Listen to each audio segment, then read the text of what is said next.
Un oscillateur sinusoïdal est un système bouclé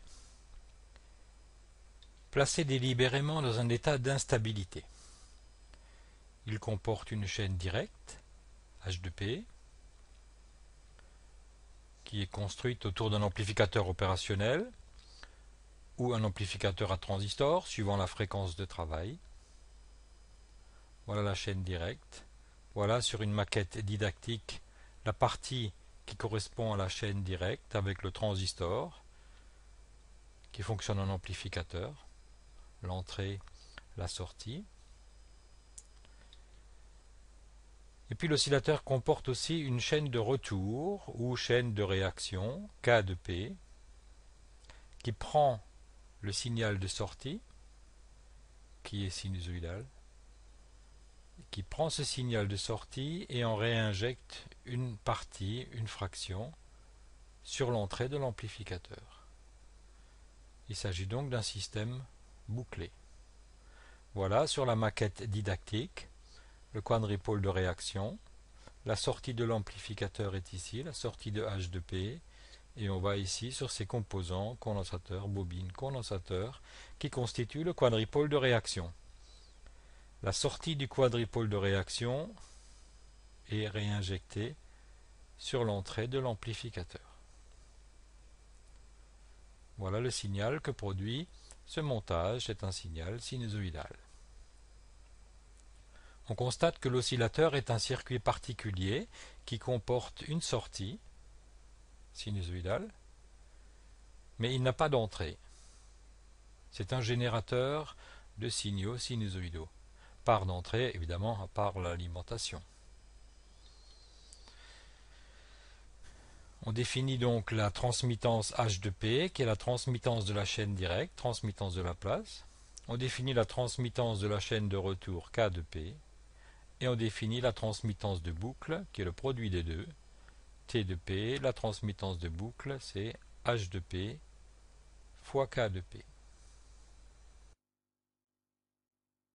Les oscillateurs sont des dispositifs essentiels dans les équipements électroniques.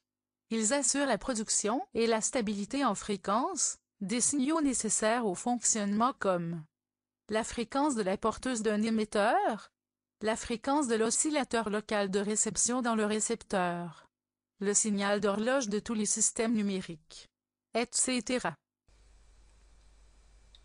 Dans les équipements actuels, les oscillateurs peuvent se présenter sous deux formes. Ou bien l'électronique se trouve avec d'autres fonctions dans un circuit intégré, et ce sont uniquement les composants qui fixent à la fréquence d'oscillation qui sont extérieurs à ce circuit. Ici, il s'agit du quartz 4 MHz et des deux condensateurs. Ces condensateurs, ces composants font partie du quadripôle de réaction. La chaîne directe, l'amplificateur, est intégré au circuit. L'autre solution, l'autre possibilité, c'est des oscillateurs où tous les composants actifs et passifs se trouvent dans un boîtier indépendant, comme ici cet oscillateur à 1,6 GHz, ou alors aussi cet oscillateur à quartz à 1 MHz. Lorsque le système oscille, il existe à sa sortie un signal sinusoïdal S de T de fréquence F0 et d'amplitude E. Pour que ce système puisse fonctionner, pour que ce système puisse osciller, pour qu'il puisse produire un signal sinusoïdal, il est clair qu'il doit y avoir une fréquence F0 particulière, c'est la fréquence d'oscillation, pour laquelle le produit de la transmittance de la chaîne directe par la transmittance de la chaîne de retour, c'est-à-dire le gain de boucle, ce gain de boucle doit être égal à 1, puisque le signal de sortie, traité par K puis traité par H, se retrouve identique à lui-même. Alors cette condition, cette fréquence F0 qui vérifie cette condition, c'est la fréquence d'oscillation et la condition ainsi écrite s'appelle condition d'entretien des oscillations parce que quand le système oscille, quand l'oscillation est entretenue et permanente, alors cette condition est vérifiée, gain de boucle égal à 1. Cette condition s'appelle aussi la condition de Barkhausen.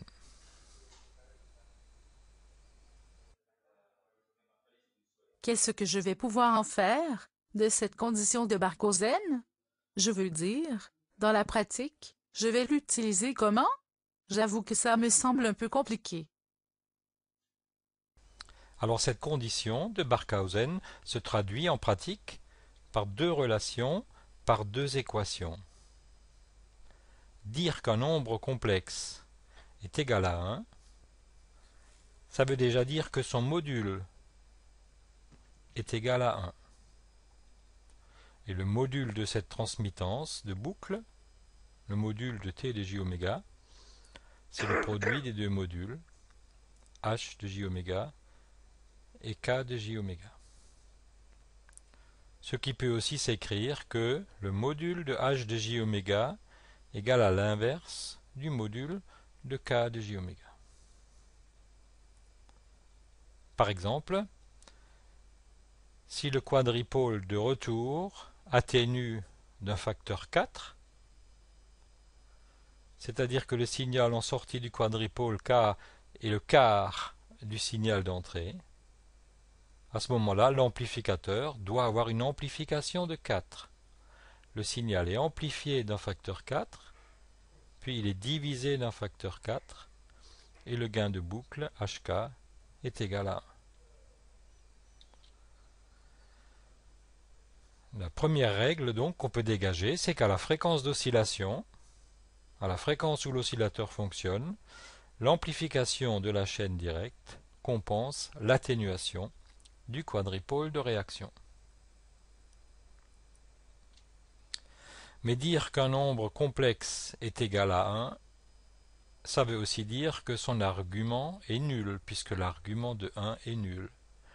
L'argument de la transmittance de boucle, c'est-à-dire le déphasage total introduit par H et K, ce déphasage total doit être nul. Argument de H, c'est-à-dire déphasage introduit par H, plus argument de K, c'est-à-dire déphasage introduit par K, égale 0. Autrement dit, le déphasage introduit par H doit compenser le déphasage introduit par K. Si j'ai, pour fixer les idées, si j'ai un quadripôle K qui introduit un déphasage de π entre son entrée et sa sortie, toujours à la fréquence d'oscillation, un déphasage de π, j'aurai besoin d'un amplificateur qui introduit aussi un déphasage de π pour que le déphasage total, π plus π, soit égal à 2π. Je pourrais par exemple prendre un montage inverseur pour réaliser la chaîne directe, l'amplification H de j oméga. Donc la deuxième règle qu'on peut dégager, c'est qu'à la fréquence d'oscillation, le déphasage introduit par la chaîne directe compense le déphasage du quadripôle de réaction. Les gains de H et K se compensent, les déphasages de H et de K se compensent, de telle sorte que la condition d'entretien des oscillations, condition de Barkhausen, puisse être vérifiée. Alors voilà donc un système bouclé présentant une fréquence f0 à laquelle la condition de Barkhausen est vérifiée. Si je mets ce dispositif sous tension, l'oscillateur ne va pas démarrer. J'ai une amplification A1, j'ai une atténuation K, j'ai bien réglé A1 pour que le gain de boucle A1 fois module de K soit égal à 1 en module. Les déphasages sont vérifiés aussi. Je le mets sous tension, il ne démarre pas, l'oscillateur ne fonctionne pas. Voici le diagramme de Bode du gain de boucle, T. On voit bien qu'à la fréquence F0, le déphasage total est nul, l'argument de t est nul, et le module de t égale à 1, 0 dB.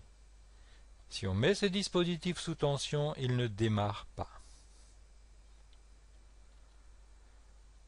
Si on augmente un petit peu le gain de la chaîne directe, j'augmente un petit peu l'amplification. La courbe monte, la courbe de gain monte, ça devient la courbe bleue. Le gain de boucle est maintenant plus grand que 1. Je m'aperçois que le montage oscille, l'oscillation démarre, et j'ai une sinusoïde qui apparaît en sortie, une sinusoïde qui grandit de plus en plus. Elle grandit et finit par se stabiliser au bout de quelques millisecondes, microsecondes, ça dépend de la fréquence, ça dépend de l'oscillateur. Au bout d'un temps assez bref, assez court, l'oscillation finit par se stabiliser et on arrive à un état permanent où l'amplitude est constante, la fréquence bien sûr est toujours la fréquence F0. Règle. Pour qu'un oscillateur démarre, il faut que le module de la transmittance de boucle, à la fréquence F0, soit plus grand que 1.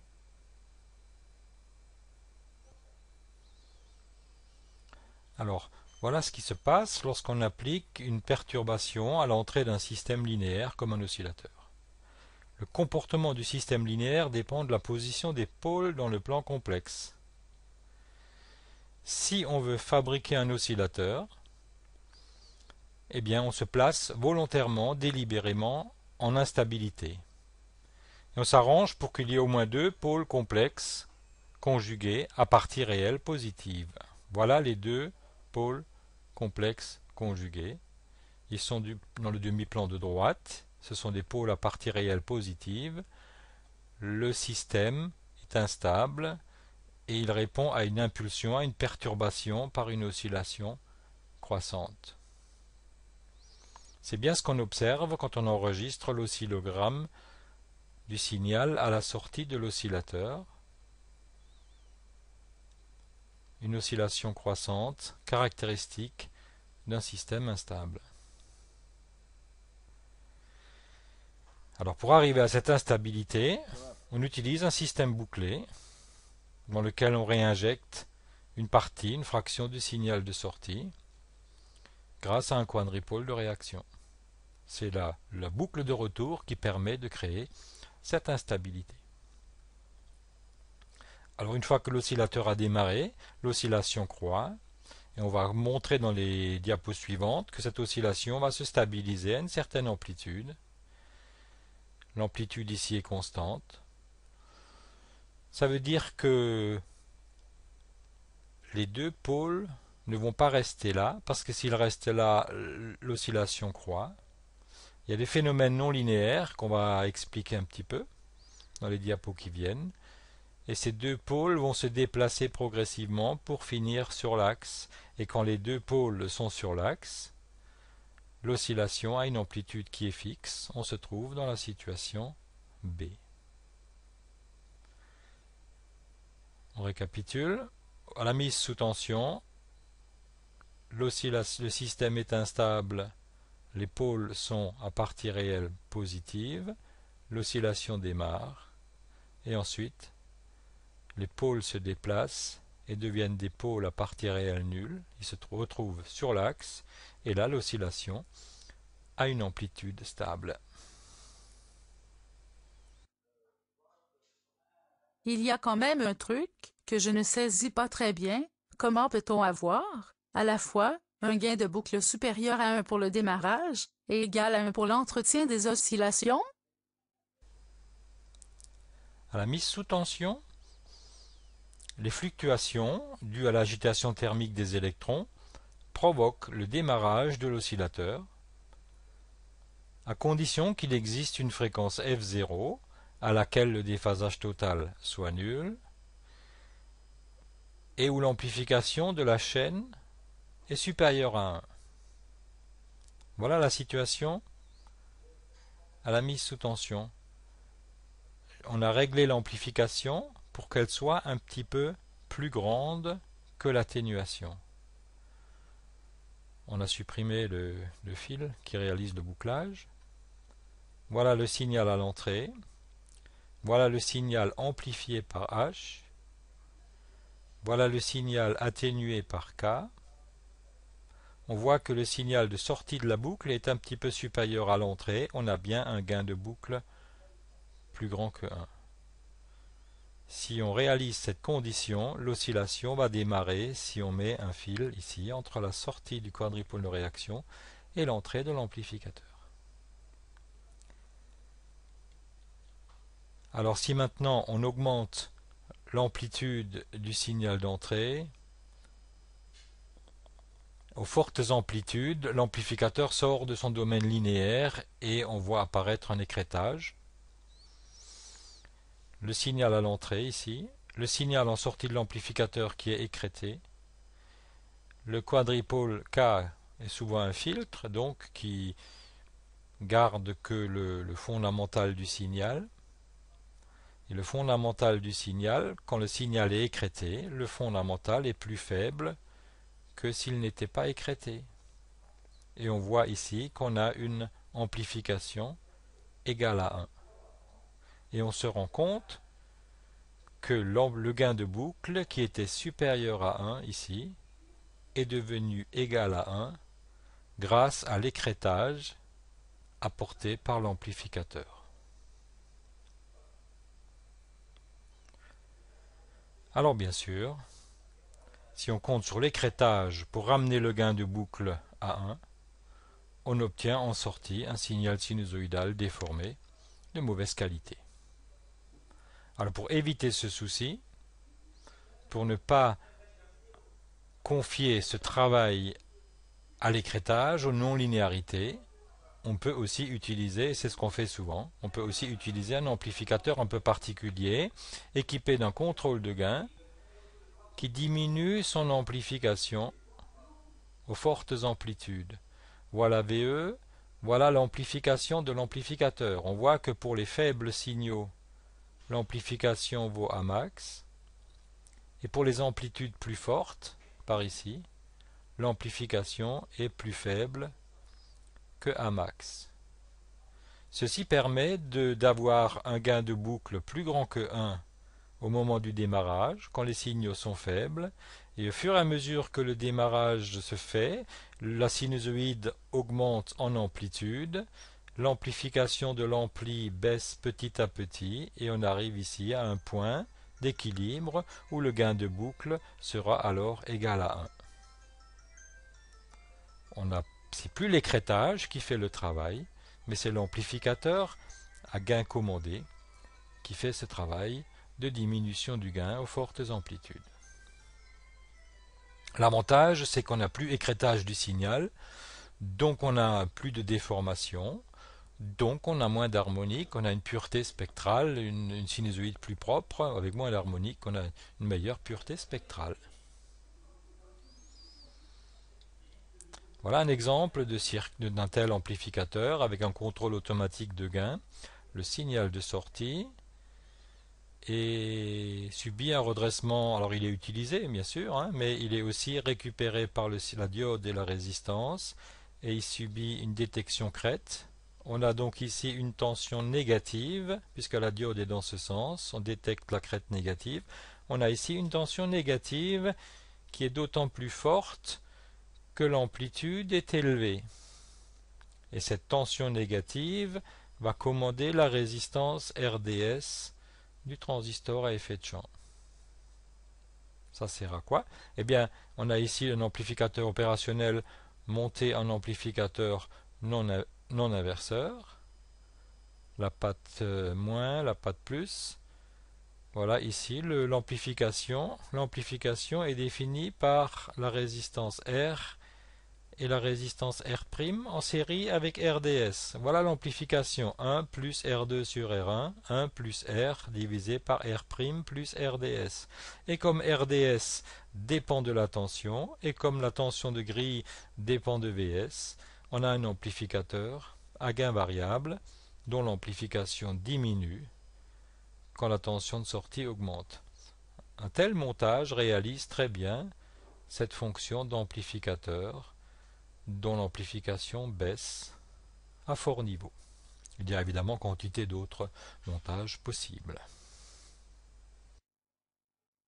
Il existe une grande quantité de montages d'oscillateurs sinusoïdaux qui comportent un élément actif, transistor bipolaire, DEC, amplificateur opérationnel, dans la chaîne directe, et des composants passifs, R, L, C, résonateurs, dans la chaîne de retour.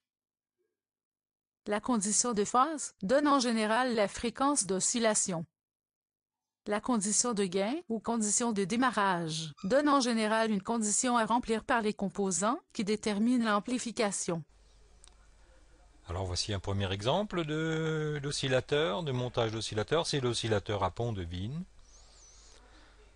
Voilà le quadripôle de retour, formé par R1C1, R2C2. On montre que ce quadripôle introduit un déphasage nul à la fréquence 1 sur 2 pi racine de R1C1, R2C2. Le déphasage est nul.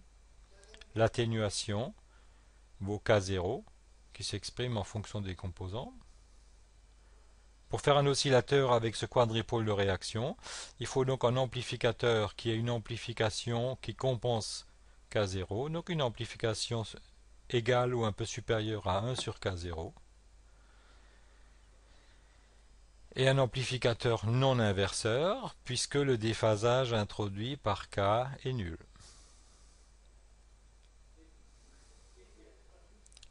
Un autre montage simple, l'oscillateur à réseau déphaseur. On a ici un ensemble de 3 cellules RC. On montre qu'à la fréquence F0, 1 sur 2 pi RC racine de 6, le déphasage total introduit par ces 3 cellules est égal à pi, 180 degrés. Donc en associant ces 3 cellules à un montage inverseur qui introduit aussi un déphasage de pi, on aura un déphasage total de 2π. Le quadripôle K atténue d'un facteur 1/29e, donc il faudra une amplification un petit peu supérieure à 29 pour que le montage puisse fonctionner, que l'oscillation puisse démarrer. Alors l'amplification, elle est égale à moins R' sur R. La résistance R sert à la fois pour le quadripôle de réaction et sert de résistance d'entrée du montage inverseur. Un premier montage d'oscillateur à transistor, l'oscillateur LC de Pierce. La chaîne directe est là, construite autour d'un transistor à effet de champ. Le quadripôle de réaction, de retour, est constitué par C2, L et C1. On montre que la fréquence d'oscillation est obtenue grâce à cette formule. Et bien sûr, pour que le démarrage puisse se faire, il faut que l'amplification soit suffisante. Alors si on fait les calculs, on démontre que si le transistor à effet de champ a une pente S, que cette pente doit être suffisante pour avoir SR3, C2 sur C1, plus grand que 1. Voilà un montage très courant dans les oscillateurs haute fréquence. C'est l'oscillateur Colpitts, construit autour d'un transistor monté en collecteur commun. C'est un transistor de pente S. Il devient difficile là de séparer la chaîne directe de la chaîne de retour. Le transistor fait partie évidemment de la chaîne directe, mais pour la chaîne de retour, L, C, C1, C2, on ne sait pas très bien quels sont les composants qui appartiennent à la chaîne directe. Ceux qui appartiennent à la chaîne de retour, c'est un problème qui se pose souvent dans les oscillateurs. Les calculs exacts sont assez compliqués. On fait en général pas mal d'approximations et on peut montrer que la fréquence d'oscillation répond à cette formule et se simplifie si C1 et C2 sont nettement plus petits que C.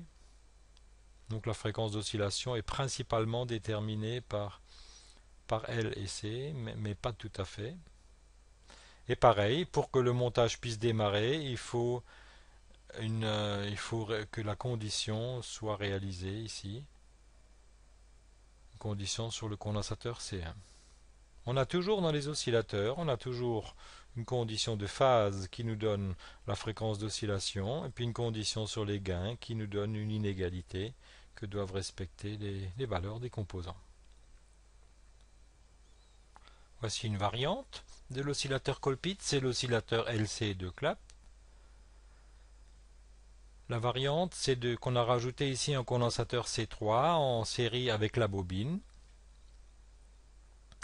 Et à la fréquence où le montage oscille, la branche LC3 est inductive et la branche LC3 est donc équivalente à une bobine L', un petit peu différente de L, un petit peu plus faible que L. La fréquence d'oscillation s'exprime avec cette formule. Et on rencontre très souvent ce montage avec, à la place de C3, une diode varicap. La diode varicap, c'est une diode polarisée en inverse dont la capacité de jonction change avec la tension de commande Vc. On peut donc, en jouant sur la tension de commande, on peut faire varier cette capacité C3. On peut donc faire varier L' et on fait varier la fréquence d'oscillation. On a donc fabriqué un oscillateur commandé en tension Vc étant la tension de commande. Ce qui permet par exemple de faire de la modulation de fréquence en faisant varier la fréquence de l'oscillateur. Donc c'est un montage qui est assez souvent utilisé. Alors un dernier montage d'oscillateur un peu particulier, c'est l'oscillateur à résistance négative. On a un circuit LC, RP c'est la résistance parallèle de la bobine, et ce circuit résonant LC est associé à un montage, ici un montage à amplificateur opérationnel, mais on peut réaliser aussi cette fonction avec un amplificateur à transistor, avec un montage à transistor. Ce montage à amplificateur opérationnel présente, vu de l'entrée, une résistance d'entrée négative.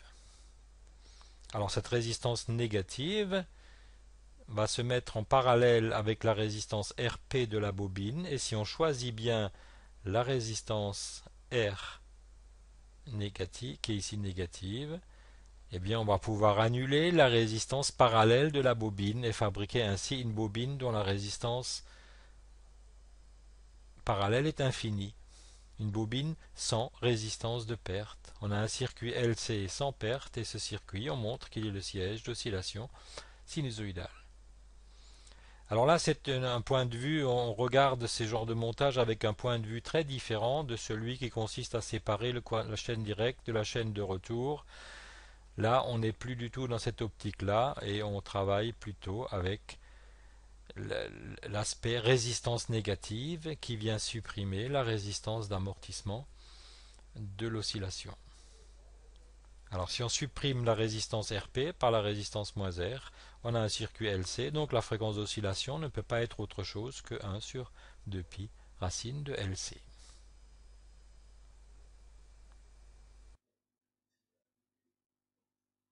Je suppose que la qualité d'un oscillateur sinusoïdal est essentiellement évaluée par analyse spectrale du signal à sa sortie et mesure du taux de distorsion.